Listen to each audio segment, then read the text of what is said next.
Hello and welcome back to my channel. My name is Sandra. I share writing tips, writing inspiration, as well as my creative journey. So today we're going to talk about something very interesting, and it's the 5 most helpful tips that I have for new writers. I know that when we're first starting out, writing can be very scary or very exciting or both. So have no fear. I am here to help you start your writing career. Oh my god. I need to quit already. I swear this was not improvised, but I like it, so we'll just keep this in here. Now, my first tip is to form a writing habit. So it doesn't matter if you're 5 years old, 10 years old, 15, 75, 105, it doesn't really matter. As long as you want to write, you can start writing at any age. But once you start writing and you want to get better at writing, you need to form a writing habit. And the best way to form a habit is to create a routine. When you're completely new to writing or when you're just getting back into writing, it can be very daunting to face a blank page. It can be daunting to, try to think about what you're going to write next. Or maybe you feel pressure to become like the big guys like Brandon Sanderson and Stephen King, who write around 2,000 to 2,500 words a day. But you're not Brandon Sanderson and you're not Stephen King, and they started their careers a long time ago and they built that writing habit. So when you first start writing every day, you need to be realistic with yourself, because writing can be hard and it can be time consuming. Sometimes it could be like it's going by like a flash and it's super easy, but that's not always the case. What you want to do is that you want to start slow and work your way upward. So you want to basically build that stamina to be able to write more. It's kind of like going to the gym. You could go to the gym for 3 hours on your first day, but the amount of motivation you'll have to do that the next few days will be very limited, or after a week you'll already burn yourself out. The same principle applies to writing. Start maybe small, start with 300 words a day or 30 minutes a day, and then build on that. Make sure that you are being consistent enough, make sure that you can handle it, that you can fit in your schedule, and then from there, maybe in a few months you can do 500 words or 1,000 words, or you could do 1 hour a day. It all depends up to you, but I do strongly encourage to form a writing habit regardless.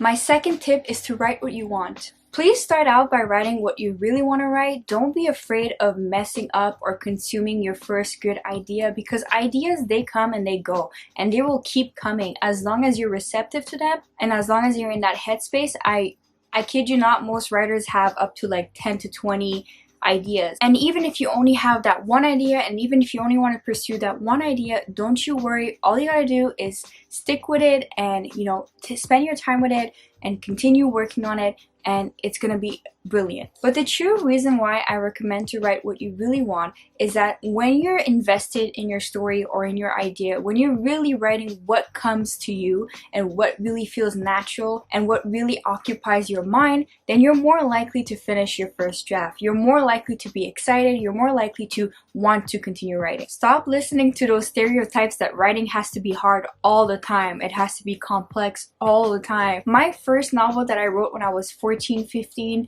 was a love triangle story, and the title itself was called Love Triangle, and I had a blast. If it wasn't for that novel, which I'm super grateful for, it might never see the light of day, but if it wasn't for that novel, I would have never become a writer, because I would have been discouraged right away. I would have ran with an idea that I wasn't really passionate about and never finished a draft. And it's thanks to that novel that I finished my first draft. As Toni Morrison once said, if there's a book that you want to read but it hasn't been written yet, then you must write it. So don't be afraid to write it. My third tip is to finish a project. The most essential practice for writers is to actually finish the pieces that they started. It doesn't matter if it's a short story, a poem, a novella, a novel. You need to develop the ability to finish things, essentially to see them through. The reason why is that it builds your confidence, not only as a writer, but as a person capable of finishing things, as a person that can go from the journey from A to Z and know that they can do it again. Because it's only when you finish your draft that you can edit it and rewrite it and make it as perfect as you want to make it. This is an important phase, especially if you want to see your work published and especially if you want to see your work come to life. As Ray Bradbury once said, quantity produces quality. If you only write a few things, you're doomed. So the practice of finishing drafts is going to give you that quantitative feel to your writing. It's going to give you that motivation and that confidence to keep on writing. My fourth tip is to stop comparing yourself. Ernest Hemingway once said, "The first draft of anything is shit." And he was right. But as the saying goes, the thief of all joy is comparison. You should not be comparing your work and yourself to published work and to other authors, because it's just not fair. You can't compare your first draft, your first line, your first chapter to something that has already been tweaked and improved on and published. It's just not fair to you. Not only is it not fair, but it's also not realistic. How can you compare yourself to anyone else? You're such a different person. Your working habits are different. Your story is different. Your writing style is different.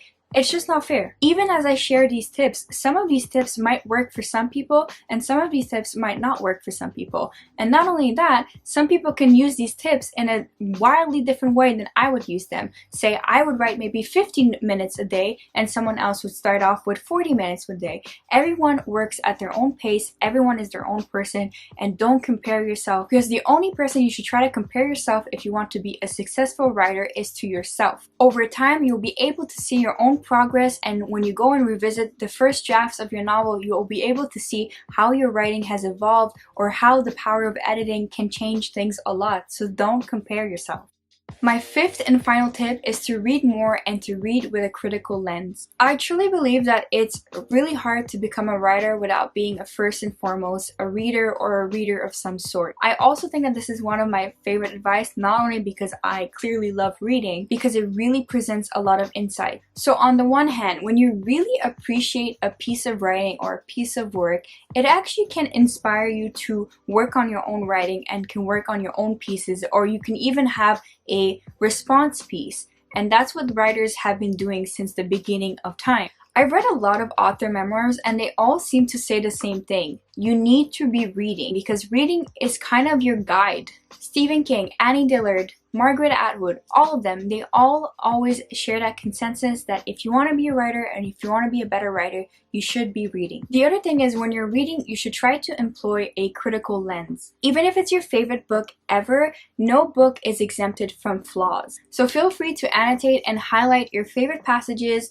and your favorite writing styles of your favorite books, because those will tell you what you enjoy and what you don't enjoy as a reader, and that can help you form as a writer. And then to take it further, try to write an in-depth book review. Writing book reviews is really what starts a lot of people's careers into writing, because if you guys didn't know this, John Green has done this. He did this for a magazine and it actually taught him a thing or two about writing. So write a book review, write the list of things that you did really like, that you enjoyed, and things that you didn't really like and you didn't understand. Make sure you look at the content as a whole, but make sure you also look at small and specific things that make up a writing. So description, dialogue, characters, character motivations, all those things you should be looking at. And I'll leave you with a William Faulkner quote. Read, read, read. Read everything. Trash, classics, good and bad, and see how they do it. Just like a carpenter who works as an apprentice and studies the master. Read, you'll absorb it. Then write. If it's good, you'll find out. If it's not, throw it out of the window.